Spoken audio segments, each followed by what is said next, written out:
Alright, let's do another FSD version 13.2.2 drive. We are leaving the Home Depot parking lot.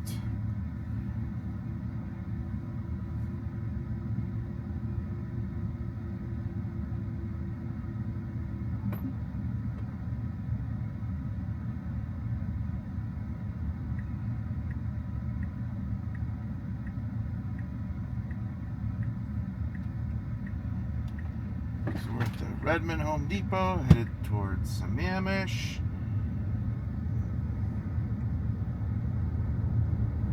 So it's all city driving. So far, so good. Hopefully, we'll get the version. Then there's a new version of version 13 with some bug fixes. Doesn't look like the release notes have changed at all. So it's running the same parameter count. They've just made some improvements. If you watched the video I posted yesterday, I took my brother's Model 3, the older Atom chip, Hardware 3 Atom, out for a spin with the new 12.6.2 update, and it is a night and day difference between Hardware 3 and Hardware 4 now. You know, you kind of just get used to what you have, and if you have Hardware 4 running version 13, you are totally spoiled, because it is kind of still that herky-jerky and makes rookie mistakes right out of the gate, where you're running 300 to 400 miles before version 13 does something stupid, or something you might go, that's kind of a rookie move. Version 13 did it within the first few miles.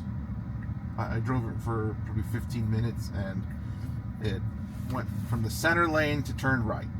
Now, Hardware 4 has done that in a new intersection in Seattle, to get onto 520, but to be fair, they just updated that intersection, so it's not, there's likely not updated mapping for it yet, or there needs to be interventions to show it, so that will work itself out. This particular area, well, it's been like this for 5 to 10 years, so there's no, clearly they've had time to fix it if there was an issue. So that I can fault hardware, or the Hardware 3 computer, for making that mistake. So when I make my critique, you gotta take into account, I take into account mapping errors, that, you know, if something is new, well, there's no real data quite yet on how many interventions are required before, and this is, so some people, you know, they make a few, like an intervention there, and the next day it's fixed. But I'd also have to imagine that a lot of Teslas have to have the same corroborating intervention, and before they go, okay, this is something we need to work on, because I would do that. Like, you know, if you took statistics class in high school or college, you know, or any kind of bio, you know, science class, you know, is something a false positive? I come from the HVAC industry, so sometimes there's a nothing burger where it's just a bug, or there's this old adage, if then because, and in science it needs to be easily repeatable. So if it happens once, that could just be an outlier, something in that condition, merits looking at it. But then if you release something new, or you start having hundreds of interventions, because there's a large fleet of cars to fix that, well, you go, okay, beautiful. There is just error after error after same spot. So then you're going to use the GPS data and go, okay, there were 3,000 interventions in this one spot. We need to analyze every piece of video to see what the human did to overcome this obstacle, or this, why it's doing this repeatedly in this one spot, and kind of get that kink out of the system.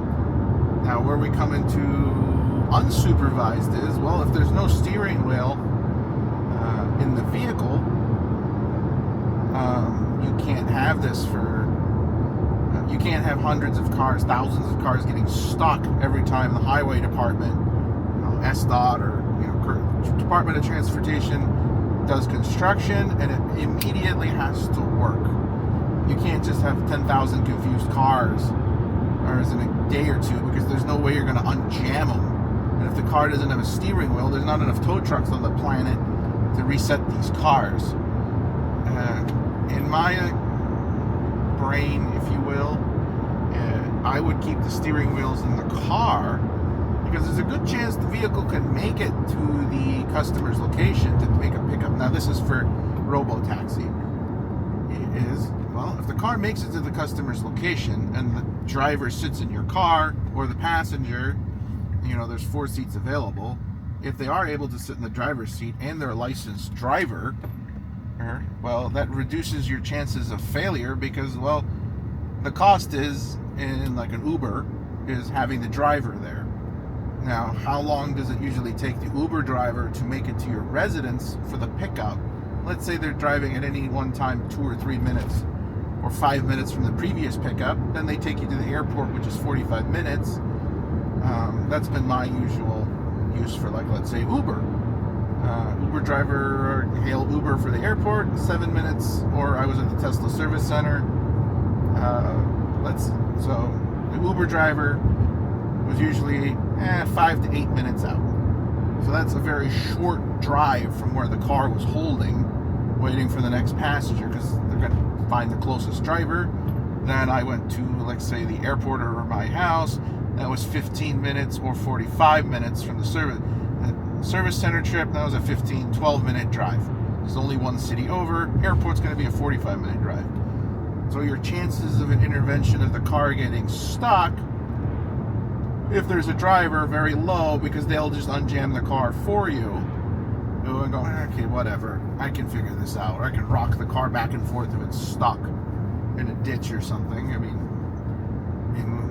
that's the one thing that will be the next thing. So, the techniques for how do you unstuck your car if it's stuck in a ditch or snowbankment or whatever. If it's snowing and you're an experienced driver, just because you get stuck all of a sudden doesn't mean you're calling AAA. You get out of the car, you assess the situation, or you put the car in reverse and then you bump it back and forth and free the blockage. One of my favorite things to do in the winter is I carry those industrial zip ties with me, the big ductwork zip ties, or there'd be Panduit straps. You can get industrial tire chain zip ties from Amazon. You just throw 1 or 2 around the tire and it catches, or one tire is freewheeling because there's no traction, and you can kind of wedge something in that tire. A favorite one is I've sacrificed a few floor mats in my day to get out of a jam. You roll up the floor mat or jam it under the tire, and the floor mats usually toast after, between the road salt, whatever. It's not worth it. It's $100, but it doesn't ruin your day now. So you do what you got to do. And then portable shovel is also awesome. But those are things. So if the car is able to rely on the passenger in their willingness to help, because they need to continue on to their destination too, keep the steering wheel in the car or away for the passenger to give you a hand, or the autonomous vehicle a hand, robotic control of some kind. You don't necessarily have to have a steering wheel. You can just leave. You can actually, if you want to take the pedals out, you can have a manual control option. Much like a modern ship, they don't necessarily have the big gigantic wheel anymore, or in a cruise ship.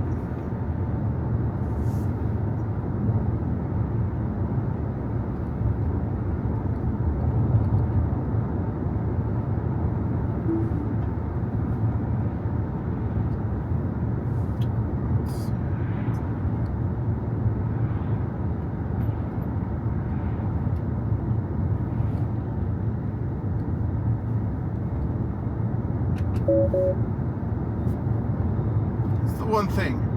It doesn't account for you if you disengage just to drive the car and you're looking at the screen, and then you engage it, it immediately gives you the why weren't you looking here? You just reset it to reset the strike counter.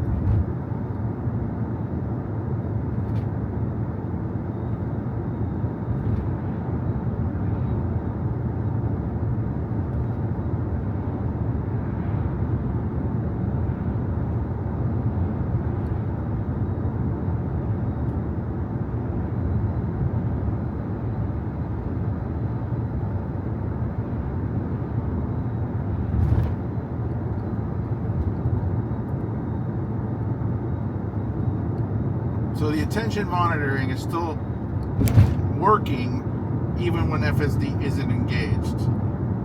So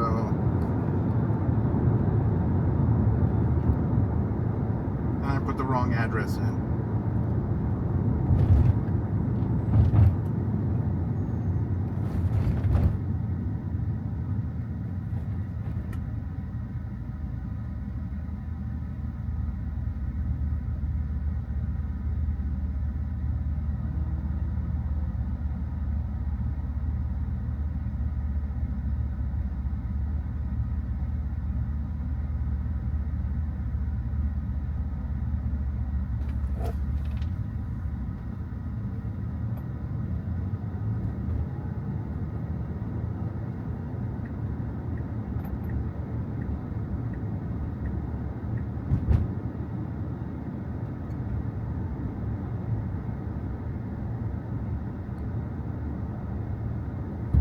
I'm so glad I don't have to visit any of these instant oil change places anymore. Valvoline instant oil change. A, it's never instant. B, well, I don't know, maybe Valvoline is, but yes, they're taking liberties at instant.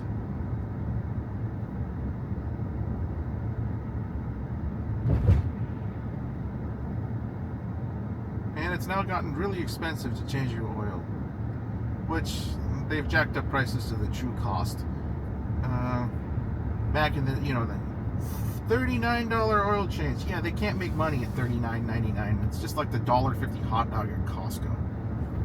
They have to make $200 every oil change. Or they got to change the windshield wipers or change a tail light, whatever. The money's in the air filter, not the oil. But they've definitely gone. I don't know about the last one we used was probably Jiffy Lube, and they're closer to $100 or whatever. But same thing.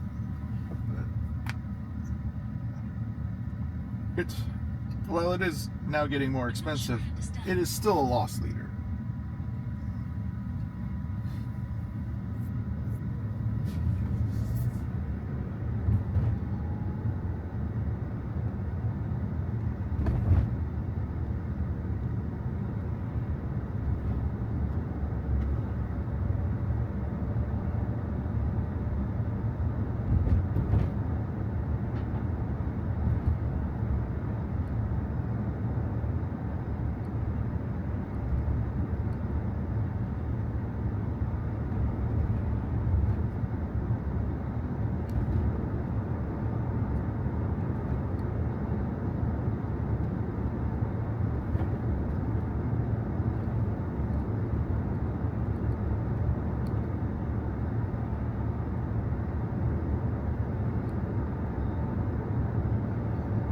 Costco's famous $1.50 hot dog.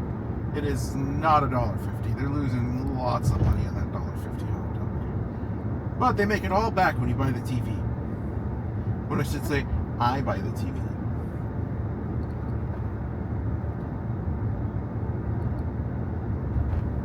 Or the $5 rotisserie chicken.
Yeah, it's amazing how low a Tesla costs per mile.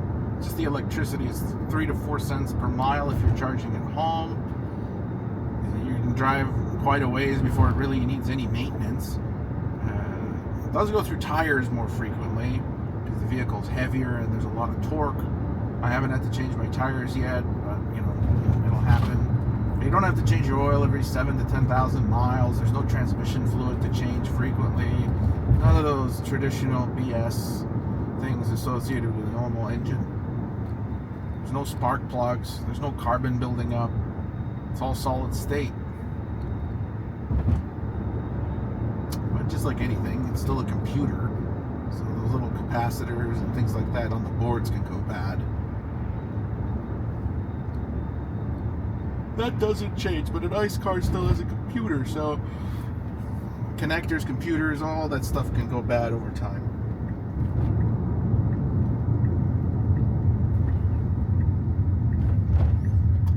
It's amazing how we used to have PCBs, which is that toxic chemical or dielectric coolant fluid used in transformers and capacitors, and those things would last forever. It was actually the best chemical to use for that purpose, and we still haven't reformulated a good dielectric coolant fluid to replace toxic PCBs. That's just what it boils down to, is we're essentially using mineral oil as a coolant. Mineral oil can absorb water, or if it's not properly cleaned, and there's other dielectric fluids or coolant fluids that are used in capacitors, but it's really hard to make it, and it's more expensive, and it's less reliable. And same with other components. They've tried not to coat or use as much lead, cadmium, mercury in relays and switches, which in a sense created another set of reliability issues.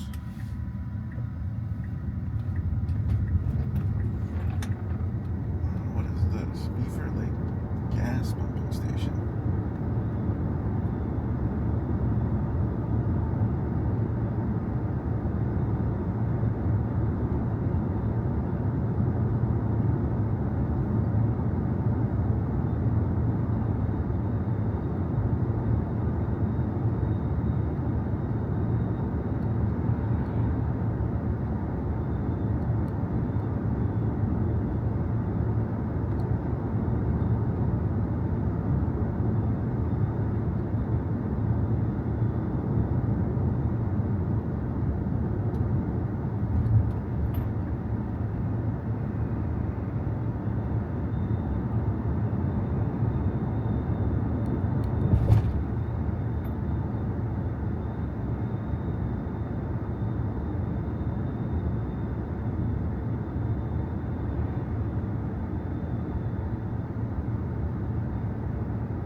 All right, really good handling this time of the roundabouts.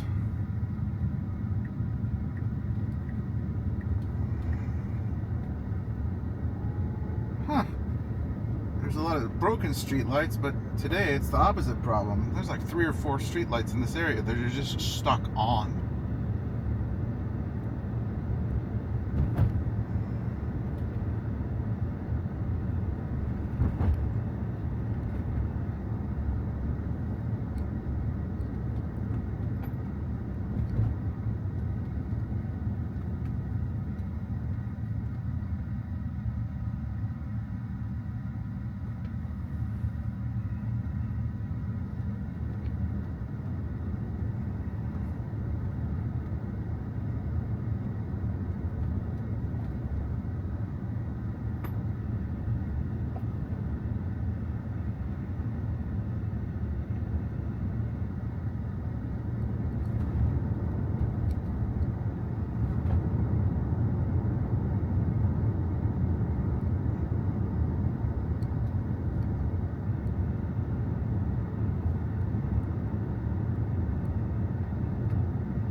no problem.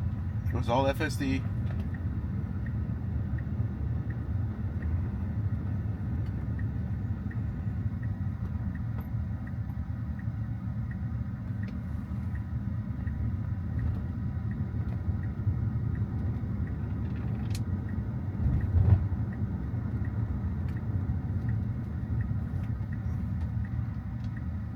Wow, it's still frozen up here. It's like 43 degrees.